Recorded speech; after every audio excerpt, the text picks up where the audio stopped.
नमस्कार, जय हिंद, जय भारत। मैं मुदित चौरसिया एक बार फिर से।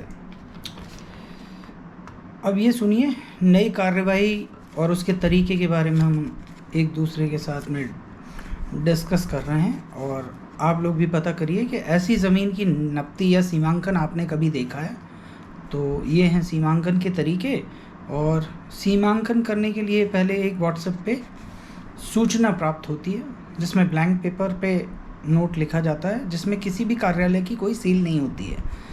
उसमें 1/6/2024 का दिनांक डला रहता है और सैटरडे का दिन है। 10:30 का समय दिया जाता है।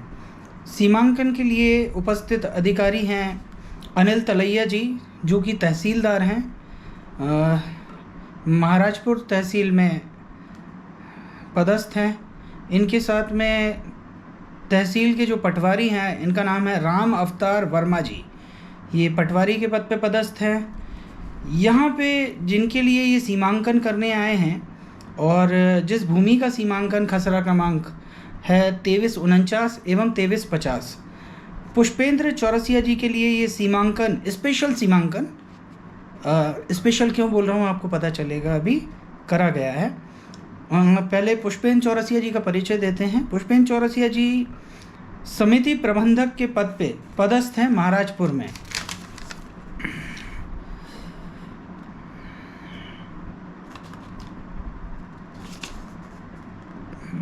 प्रहकर्ता सहकारी समिति मर्यादित महाराजपुर जिला छतरपुर, इस विषय में हम लोग चर्चा कर रहे हैं। तो जैसे कि मैंने आपको बताया, सीमांकन का दिनांक जो सूचना के तहत व्हाट्सएप पे मेरे पिताजी को पहुंचाया गया 1/6/2024 को, दिन है शनिवार का, 10:30 का ये सीमांकन था, जो कि दोपहर में हुआ। इसमें सीमांकन में हमको हमारे सवालों के कोई जवाब नहीं मिले हैं, लेकिन सीमांकन का अद्भुत तरीका सामने आया है और कार्यप्रणाली भी, प्रशासनिक कार्यप्रणाली। जिन ऑफिसों में चुनाव के कारण कोई भी व्यक्ति बैठा नहीं मिलता है, वो ऑफिसर्स सीमांकन की तिथि निकालते हैं 1/6/2024। ठीक है ना? चुनाव के नतीजों से 3 दिन पहले। मैं खुद प्रत्याशी हूँ, जिसका रिज़ल्ट 4 तारीख को खुलना था, लेकिन वो 1 तारीख को सीमांकन के लिए वहाँ पे खड़े होकर इनके साथ में बात कर रहे थे कि क्या तरीका है। सीमांकन के लिए जब हम पहुंचते हैं दोपहर के वक्त में और हम कुछ सवाल पूछते हैं, तो हमको हमारे सवालों के जवाब नहीं दिए जाते हैं। हमारे पास में 1990 से भूमि पे हमारा कब्ज़ा है। कब्ज़े के साथ साथ अभी तो हाल फिलहाल में वहाँ एक पक्की बाउंड्री भी बनी है, जिसका डाइवर्शन हुआ है। सारी परमिशंस हमारे पास हैं। हमारे पास में नहीं है तो एक शायद पंचनामा नहीं है, जिसकी वजह से ये चीज़ें हो रही हैं। वो भी इन्होंने बोला था हम बाद में दे देंगे, जो कि हमें दिया नहीं गया। अब हम लोग वहाँ निवासरत तो है नहीं ना, लोकल में हम सबको पहचानते हैं। गांव भले ही अपना हो, लेकिन लोग जिन लोगों को जानते हैं उनके हिसाब से काम करते हैं। हमारे हिसाब से कोई काम नहीं कर रहा है। कोई बात नहीं, इसमें भी कोई बात नहीं, चलिए ठीक है। हम जब वहाँ पहुँचते हैं तो वहाँ के तहसीलदार अनिल तलैया जी, जो तहसीलदार के पद पे हैं, राम अवतार वर्मा जी पटवारी, ये उपस्थित रहते हैं पुष्पेंद्र चौरसिया जी के साथ में।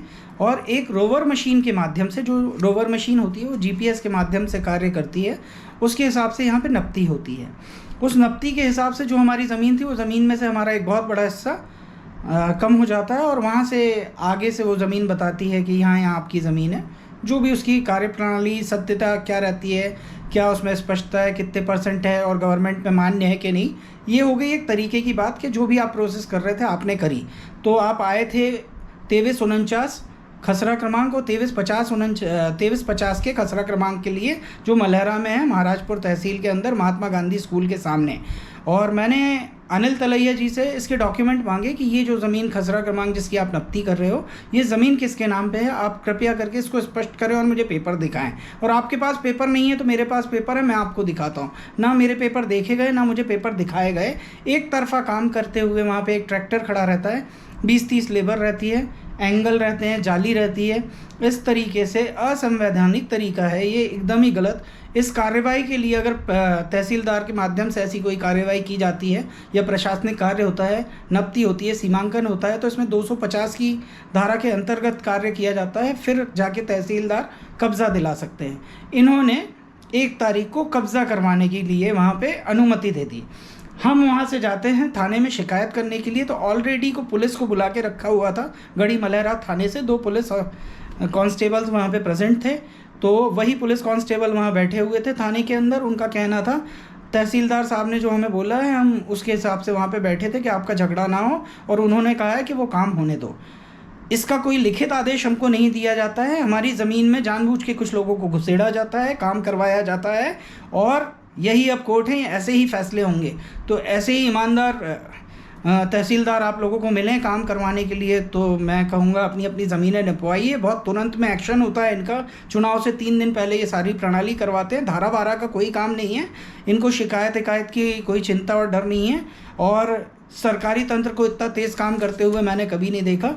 मैं एक लोकसभा प्रत्याशी हूं, और अगर मेरी आवाज़ इनको सुनाई नहीं दे रही है, और किसी राजनीतिक व्यक्ति या राजनीतिक दल का ऐसी प्रक्रिया के अंदर में सपोर्ट है मेरे विरोध में, मेरे पिताजी को परेशान करके काम करने के लिए, तो देख लीजिए आप किस तरीके से कार्य प्रणाली सिस्टम के साथ मिलके, राजनीति के साथ काम मिलके कार्य करती है। तो इसको समझना पड़ेगा आपको और हमको, आम आदमी के तौर पे। तो 1 तारीख का घटनाक्रम था। इसके बाद में हमने इनको आवेदन दिया है। तो मैंने छतरपुर कलेक्टर के यहाँ पे भी एक आवेदन की कॉपी दी हुई है, उसकी रिसीविंग है मेरे पास। उसके अलावा नौगांव में एसडीएम कार्यालय में भी दी हुई है। और यहाँ पे एक मज़ेदार किस्सा है कि मैंने अनिल तलैया जी, जो कि स्वयं तहसीलदार हैं, इनके कार्यालय में भी वो आवेदन की कॉपी दी हुई है। तो उस कॉपी की रिसीविंग नहीं मिली। साहब लोग क्या बैठते नहीं हैं, और छुट्टियाँ चल रही है, कहीं कुछ होता है तो वो रिसीविंग नहीं मिल पाई मुझे। तो यहाँ पे मैं कमज़ोर हूँ, और ऐसा इनको लगता है। और इस तरीके की अगर कार्य प्रणाली होती है और ऐसा आपने किया है तो सही है। फिर भी मैं लीगल तौर पे आपसे सारी फाइट लड़ूंगा, आपके विरोध में, आपके साथ खड़े हुए हर एक व्यक्ति के विरोध में।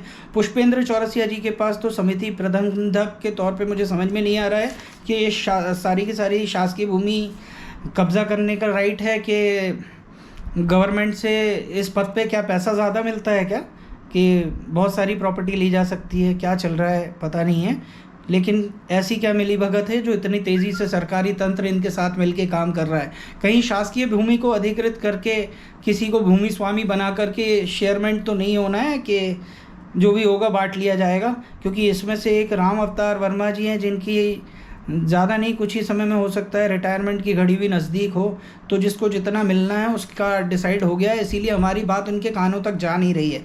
कृपया करके जो भी वरिष्ठ अधिकारी हैं, अगर मेरा वीडियो आप लोगों तक पहुंचे तो आपसे निवेदन है मेरा, इसके विरोध में कार्रवाई करें, और जो भी उचित कार्रवाई हो या समझौता करवा के इसको ख़त्म करवाएं।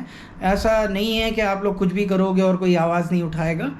हम भरपूर आवाज़ उठाएंगे, बात भी करेंगे, और जब तक कोई सुन ले तो अच्छी बात है, नहीं तो पूरी दुनिया से लड़ाई लड़ ही रहे हैं, आपसे भी लड़ेंगे। कोर्ट इसीलिए बनाया है, कोर्ट में भी जाएंगे आपके विरोध में। तो इसीलिए मेरा विनम्र निवेदन है कि ये जो भी मामला है इसको बैठ के समझा लें, और अपने द्वारा जो भी गलत किया गया है उसको सुधार कर लें। नहीं तो तैयार रहें, आपके साथ सब कुछ क्यों ना हो, लेकिन मेरे पिताजी के साथ मैं खड़ा रहूँगा। वो अकेले नहीं हैं कि आप किसी को भी परेशान करते रहो। तो जय हिंद, जय भारत, बने रहिए मेरे साथ, है ना। आगे की इतने एप्लीकेशन और आवेदन देने के बाद क्या प्रोसेस होती है, कौन हमको फॉलोअप करता है, कौन बात करता है, हाँ इसी के साथ मैंने 181 पे भी इसकी पूरी सूचना दी है, और इसका भी मैं आपको बताता हूँ। शिकायत क्रमांक होगा मेरे पास। यहाँ पे सब लोग झूठ बोल देते हैं बाद में कि कुछ हुआ नहीं है, कुछ किया नहीं है, हम लोग काम कर रहे थे, इसीलिए ये सारे काम करना आवश्यक है, इनको हम कर रहे हैं।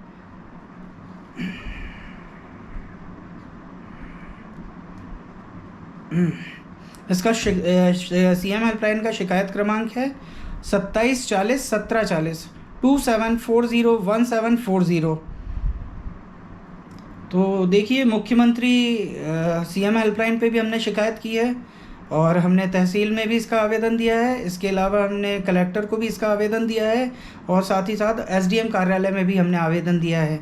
सब लोग थके हुए हैं चुनाव की ड्यूटी के बाद से, मैं भी चुनाव लड़के थका हुआ हूँ। 2 लोकप्रिय क्या कहते हैं, सॉरी, लोकप्रिय नहीं, दो दो लोकसभा इलेक्शन मैंने भी लड़े, थोड़ा सा इनके साथ मैं भी थका हुआ हूँ, एक भोपाल से और एक इंदौर से। तो लोकसभा प्रत्याशी परेशान हैं इनके द्वारा भूमि अधिग्रहण करने से, तो आम जनता का ये कुछ भी कर सकते हैं, इनको किसी का डर नहीं है। जय हिंद, जय भारत, बने रहिए मेरे साथ। और इस प्रकरण में जितनी भी कार्रवाई जिस तरीके से होती है और हमारे समक्ष आती है, इस केस का हम पूरा केस स्टडी आपके साथ में शेयर करेंगे। धन्यवाद।